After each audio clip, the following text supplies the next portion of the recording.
కాలేజీలో ఒక స్కూల్ ఉంది. ఆ స్కూల్లో పిల్లలు మీరు మంచి పౌరులుగా తయారు చేయాలి, దాన్ని మీరు కంకణం కట్టుకోవడానికి నాకు నిన్న ఫోన్ చేసినప్పుడు ఆల్రెడీ వచ్చి చెప్పాను హెచ్ఎం గారికి. ఈ పిల్లలందరూ కూడా మంచి క్వాలిటీ ఎడ్యుకేషన్, వాళ్ళకి కావాల్సినటువంటి అన్ని కూడా సమకూరుస్తామని మరి మా జేడీ ఫౌండేషన్ నుండి మీకు మొక్కలు నాటడానికి మేము వచ్చాము. మీరందరూ కూడా పరిసరాల పరిశుభ్రత మనందరి బాధ్యత, పరిసరాల పరిశుభ్రత మనందరి బాధ్యత. నేను ఉదయంలాగా మా ఇంటి ముందు చుట్టూ కూర్చుతాను, వాచ్మెన్ ఉన్నా నేనే కూర్చుతాను. ఎందుకు మా నాన్నగారు చిన్నప్పుడు మాకు నేర్పారు, మంచి పనులు చేయమని చెప్పారు. అదేవిధంగా మీరు అందరూ కూడా ఈ పిల్లలకి మా లక్ష్యం ఒకటే, భావితరాలకు కాలుష్య రహిత నవ సమాజం నిర్మిద్దాం, భావితరాలకు కాలుష్య రహిత నవ సమాజం నిర్మిద్దాం. బాగా మరి మా జేడీ ఫౌండేషన్ నుండి పంటల మీద 35,000 సీడ్స్ వెళ్ళాం, అవి ఒక 70% దాకా పొందుతాయి. అదేవిధంగా ఈ క్లాత్ బ్యాగ్స్ చాలా ప్రాంతాలు మార్కెట్లోకి రకరకాల ప్రదేశాలకి పంచాం. వీళ్ళందరూ కూడా మరి మా జిఎంసీ వాళ్ళకి మాలాంటి వాళ్ళకి కోఆపరేట్ చేసి మీలో మార్పు రావాలి. తప్పనిసరిగా మీలో మార్పు వస్తే ఈ సమాజం మారుతుంది. మోడీ గారు హ్యాపీ ఫీల్ అవుతారు, చంద్రబాబు నాయుడు గారు హ్యాపీ ఫీల్ అవుతారు, ఉప ముఖ్యమంత్రి గారు హ్యాపీ ఫీల్ అవుతారు. మీరందరూ కూడా చక్కగా మరి సాధ్యపడిన విషయాలు పాటించి మీ పిల్లలకు నేర్పండి. స్కూల్లో వెళ్ళి చెప్తా ఉంటాం, మీ పిల్లలకి నేర్పి ఒక మంచి సమాజాన్ని నిర్మిద్దామనే కోణంతో మేము ప్రయాణం చేస్తాం. మీరు అందరూ కూడా మాకు కోఆపరేట్ చేయాలని కోరుతున్నాం. Thank you. ఈ రోగాలు మొత్తం అంతా మన స్వచ్ఛ భారత్ ఖచ్చితంగా పాటించినట్టు అవుతుంది. మరి ఈ మూడు చేసి ఈ కార్యక్రమానికి మంచి బాధ్యత వహిస్తారని కోరుకుంటూ, అదేవిధంగా రోజు మనకి చెత్త బండి వచ్చిన మనం చెప్తా మన బాధ్యత అంటారు. మన బాధ్యత అండి, మనం బయట పడేయకూడదు. మనం దానికి డస్ట్బిన్ కావాలి, డస్ట్బిన్ ద్వారా అది యాడ్కి వెళ్ళాలి. కానీ మన ఇంట్లో కొంతమంది రోడ్లో టాలాల్లో పడేయడం ఇలా చేయడం వల్ల వివిధ రోగాలు మనమే కొని తెచ్చుకున్నట్లు అవుతుంది.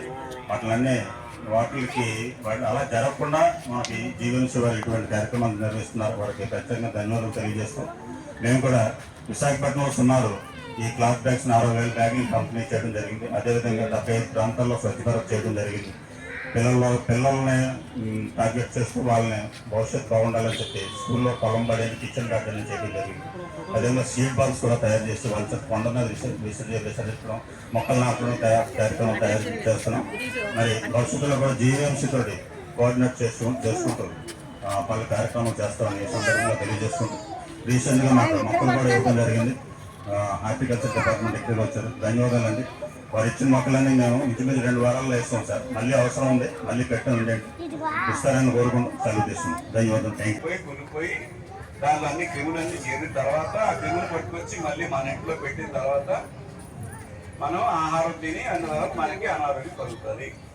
అసలు సూక్ష్మంగా జరిగేది ఇదే. దీనికోసమే మన సుప్రీంకోర్టు వాళ్ళు, అలాగే మన ప్రధానమంత్రి నరేంద్ర మోడీ గారు, అలాగే మన రాష్ట్ర ముఖ్యమంత్రి శ్రీ చంద్రబాబు నాయుడు గారు, వీళ్ళందరూ కూడా ఈ స్వచ్ఛతా దీని మీద కొంచెం ఎక్కువ జనాలు అవగాహన కల్పించాలని, కొంచెం అవగాహన కల్పించాలి. అంటే మీ ప్రవర్తనలో మార్పు రావాలి. దీని మీద శిక్షలు ఉన్నాయి, ఫైన్లు ఉన్నాయి, హెల్మెట్ పెట్టుకుంటే కేసులు రాయొచ్చు, మీరు చెప్పిన కేసు రాయొచ్చు. అయితే దానికంటే ముందు అసలు మీకు అవగాహన కలగాలి. కార్యక్రమానికి మన governor joint commissioner Shri Shankarrao గారు వస్తున్నారు. వారిని స్వాగతిస్తూ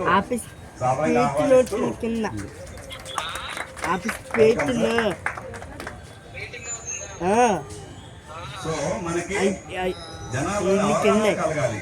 అంటే నేను చేస్తుంది తప్పు అని ఎవరికి వాళ్ళకి తెలియాలి. మా చెత్త అడిగినా నీకేంటి సంబంధం, మున్సిపాలిటీ రోడ్డు అన్న మాటలు మనం వినే ఉంటాము. ఆ రోజులు పోయినాయి, గుర్తుపెట్టుకోండి. మనం చేసామంటే మనకి కూడా అనారోగ్యం కలిగే అవకాశం ఉంటుంది.